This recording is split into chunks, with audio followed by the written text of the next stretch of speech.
becoming a plastic throwaway society, and there's quite a lot that can be done. We would be pushing for a deposit scheme for plastic and glass so that they can be returned. I see littering as another form of antisocial behaviour. Now, for the most part, Jesmond residents are very responsible, you're all lovely people, but the vast majority of the litter that I see hasn't fallen out of the back of a blue bin or that kind of thing. It's people on a night out, smashing bottles, breaking into cars, leaving things in grass verges. I've got a slightly different take on it. I would say that Jesmond is an absolutely beautiful area. It's leafy, it's green, and it's very, very clean. There's a problem with the use of the word cuts. You need to distinguish between unfunded cost pressures on the one hand, about 17 and 18 million, where the council's deciding to expand the services, not cut them, and get the balances from elsewhere. And the real revenue reductions, which for next year will be 3.4%. What would I personally cut? Absolutely nothing. That would be my starting position. However, I live in the real world. I'm a pragmatist. Austerity is a political decision, it's not an economic decision. This is a very wealthy country, and there are very wealthy people and businesses that can afford to pay a lot more in taxes and therefore fund our local services. My view would be that the council needs to be much more proactive, campaigning with trade unions and other councils around the country to say the funding settlement is not fair. It helps the rich, it doesn't help situations like Newcastle. And at the end of the day, if lots of councils actually refuse to set the budgets within their means, the government would not have the commissions to put in to do it. The government is weak on this issue and we need to take the initiative. I actually think we already have a good mix of students and permanent residents. More than half of residents in South Jesmond, in my ward, are aged between 15 and 24, and the vast majority of them are students. Students contribute around about £500 million annually to the Newcastle economy. So I don't see a large proportion of students in Jesmond as being any kind of problem that has to be corrected for. Students are part of our community, and there's no reason to change that. There's always the potential for problems where people live in close proximity. And it's not necessarily students who are always responsible for the antisocial behaviour.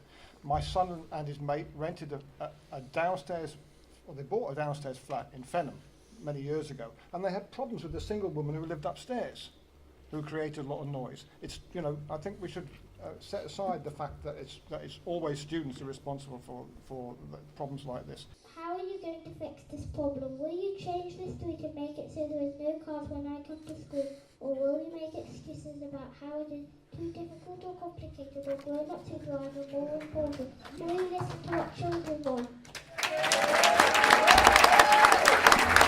I think some journeys, inevitably, are best used with cars, just because of the nature of the distance to be travelled, the fact that you have to carry something, you can't do it on public transport. Ian is wrong. You can carry huge amounts on a bicycle.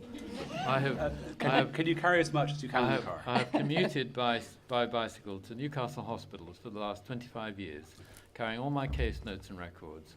So there's no problem. You can always have a bigger cargo bike if you need it. Where it has actually been operated already in Walker, for example, it has actually improved the quality of rented properties. And where they have some problems with it, however, are with that the council is proposing to share information with the police and home office as part of the landlord licensing scheme, and that may have problems, particularly for black and minority ethnic people. We know of cases of people being the Windrush generation being deported because they didn't have the right papers. So there are issues around that, but generally Acorn's in favour and so am I.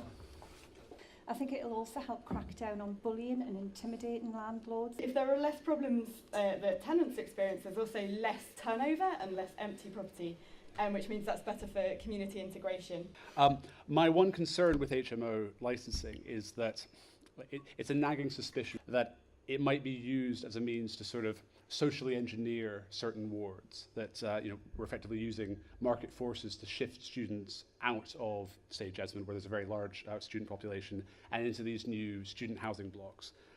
That's something which I don't think should be allowed, but absolutely, if the intention is to improve the standards of rented accommodation, then it's a fantastic idea. We have, I think, 62% of South Jesmond ward, I believe I'm right in that, are student houses.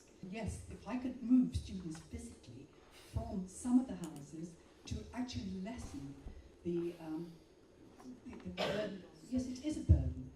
I'm sorry, I just fundamentally disagree with what you've just said.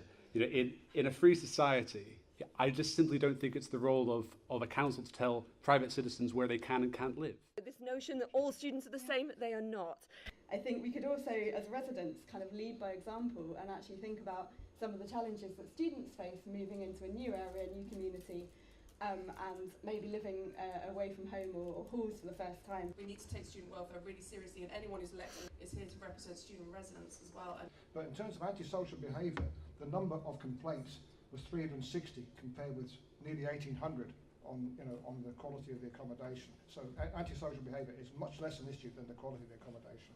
How to motivate people? Give them candidates that they feel are actually listening to them. A suggestion in terms of motivating people might also be to have all-up elections every 4 years, rather than situations as we have this year, which people may feel have more impact.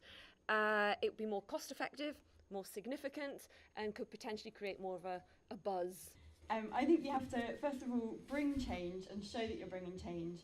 That is what we call representative democracy, and that's what people would want.